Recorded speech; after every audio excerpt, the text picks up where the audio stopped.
अस्सलाम वालेकुम। मैं आपका टीचर काशिफ रज़ा। आज हमारा टॉपिक बड़ा आसान सा टॉपिक है मॉलिक्यूलर फार्मूला। कि मॉलिक्यूलर फार्मूला जो है वो क्या होता है और इसको हमने कैलकुलेट कैसे करना है।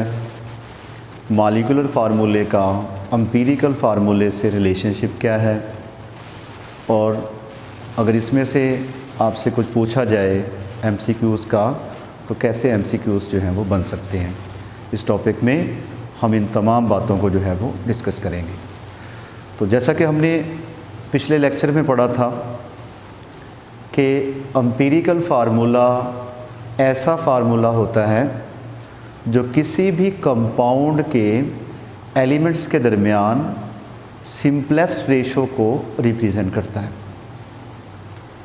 ठीक है, जबकि मॉलिक्यूलर फार्मूला ऐसा फार्मूला होता है जो किसी भी कंपाउंड में मौजूद तमाम एटम्स के दरमियान एग्जैक्ट रेशो को जो है वो बताता है।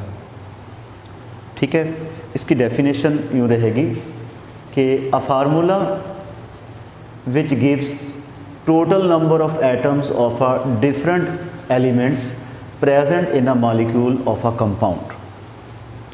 जो किसी भी कंपाउंड में मौजूद डिफरेंट एलिमेंट्स के एटम्स के दरमियान एग्जैक्ट रेशो को जो है वो रिप्रेजेंट करें, वो फार्मूला कहलाता है मॉलिक्यूलर फार्मूला।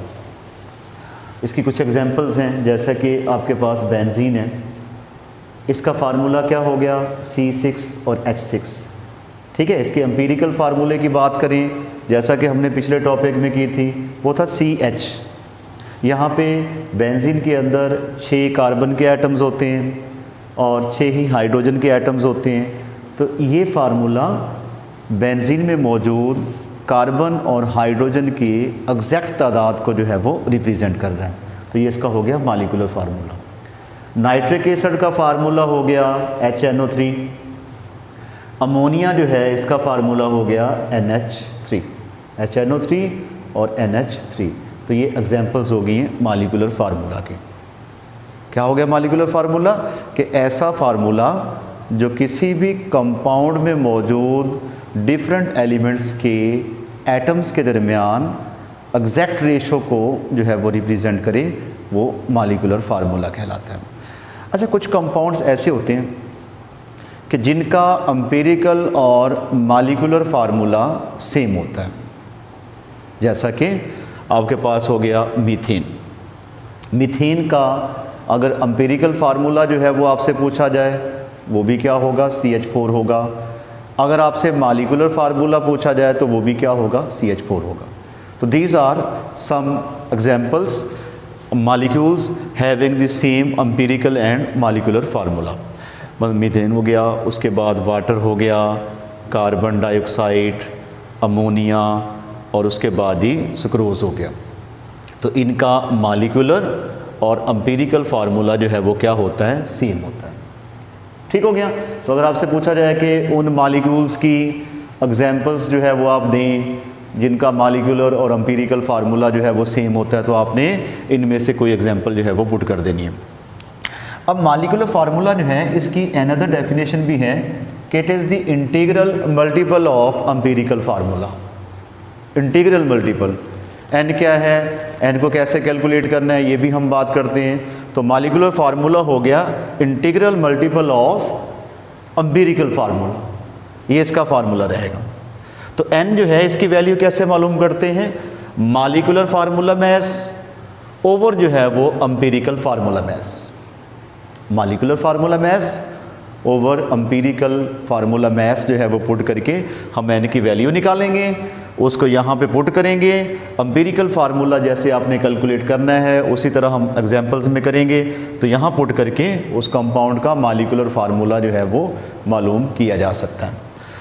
और दूसरी बात ये है, एक पॉइंट है कि आयनिक कंपाउंड जितने भी होते हैं उन सब का सिर्फ और सिर्फ एम्पिरिकल फार्मूला होता है।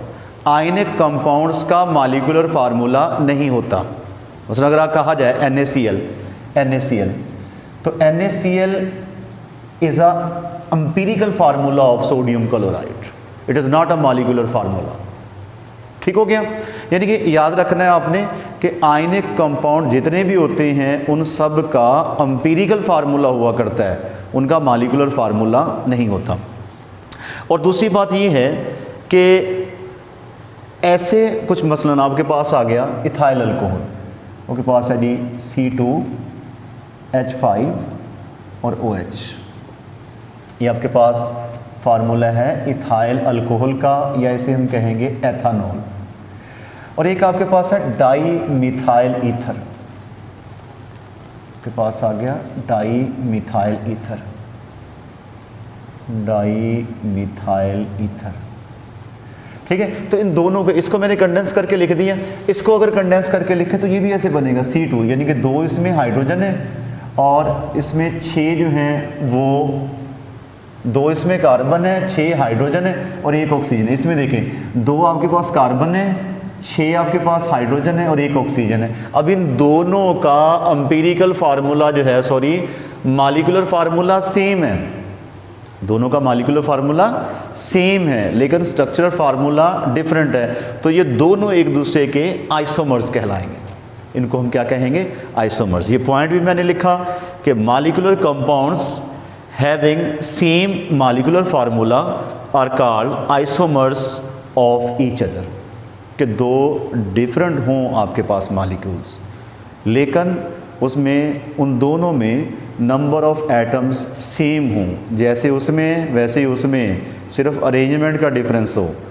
जिस तरह यहाँ पे सिर्फ और सिर्फ दोनों में डिफरेंस किस बात का है, एटम्स की कनेक्टिविटी का डिफरेंस है, कनेक्शन का डिफरेंट है, उनके बॉन्ड का डिफरेंट है, स्ट्रक्चर डिफरेंट है, लेकिन मॉलिक्यूलर फार्मूला क्या है, सेम है। तो दोनों एक दूसरे के कहलाएंगे आइसोमर्स जो है वो कहलाएंगे।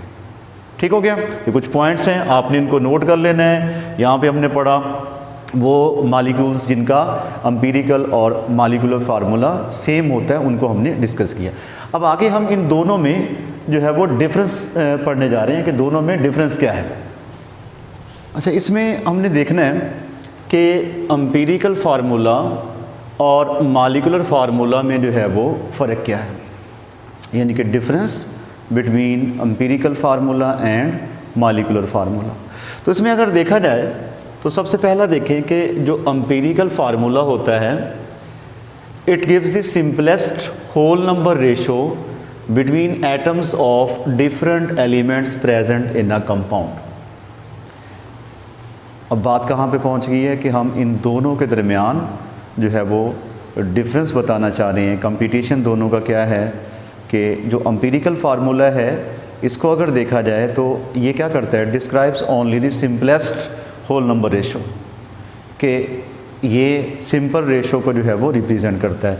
जबकि जो मॉलिक्यूलर फार्मूला होता है, it gives the total number of atoms present in a compound, कि उस कंपाउंड में टोटल कितने नंबर ऑफ एटम्स हैं उसको जो है ये रिप्रेजेंट करता है मॉलिक्यूलर फार्मूला। तो ये पहला पॉइंट ऑफ डिफरेंस हो गया कि एम्पिरिकल फार्मूला जो है वो सिंपलेस्ट रेशो को रिप्रेजेंट करता है, जबकि मॉलिक्यूलर फार्मूला जो है ये उसके दरमियान, एटम्स के दरमियान एग्जैक्ट रेशो को रिप्रेजेंट करता है। अगर हम बात करें कि एम्पिरिकल फार्मूला जो है इसको हम डायरेक्ट जो है वो फाइंड कर सकते हैं by using some methods like combustion analysis and elemental analysis, यानी कि डायरेक्ट मेथड यूज़ करके हम एम्पिरिकल फार्मूला की कैलकुलेशन जो है वो कर सकते हैं। जबकि मॉलिक्यूलर फार्मूला जो है इसको कभी भी डायरेक्टली जो है वो डिटरमिन नहीं किया जा सकता। इसके लिए हमें डिफरेंट स्टेजेस में से गुजरना पड़ता है, यानी कि मॉलिक्यूलर फार्मूला कैसे फाइंड करते हैं, n इनटू एम्पिरिकल फार्मूला। पहले हम n मालूम करते हैं, फिर हम एम्पिरिकल फार्मूला मालूम करते हैं, फिर दोनों को मल्टीप्लाई करके हम मॉलिक्यूलर फार्मूला तक जो है वो पहुंच जाते हैं। तीसरा पॉइंट ये है कि एम्पिरिकल फार्मूला जो है वो तमाम कंपाउंड्स के लिए यूज़ किया जा सकता है, कि एम्पिरिकल फार्मूला हम तमाम कंपाउंड्स के लिए जो है वो यूज़ कर सकते हैं। जबकि जो मॉलिक्यूलर फार्मूला है it is only used for the molecular compounds, कि ये सिर्फ़ और सिर्फ मॉलिक्यूलर कंपाउंड्स की के लिए ही हम यूज़ कर सकते हैं। जबकि empirical formula all types of compounds के लिए हम उसको यूज़ कर सकते हैं। तो ये इन दोनों का डिफरेंस रह गया। आपके लिए क्वेश्चन जो है वो छोड़ रहा हूँ, आपने इसको जो है वो कमेंट सेक्शन में जो है वो आपने लिखना है। आपने बताना है कि कंपाउंड और मालिक्यूल में जो है वो क्या फ़र्क होता है। तो आपने कमेंट्स में जो है वो लिखना है कि कंपाउंड और मालिक्यूल में जो है वो क्या फ़र्क होता है। एक मालिक्यूल कंपाउंड हो सकता है लेकिन एक कंपाउंड मालिक्यूल नहीं हो सकता। इसका जवाब आपने जो है वो ज़रूर लिखना है। तो इस वीडियो में इतना ही। नेक्स्ट वीडियो में अगले टॉपिक के साथ जो है वो दोबारा हाज़िर होंगे। उस वक्त तक के लिए अल्लाह हाफ़िज़।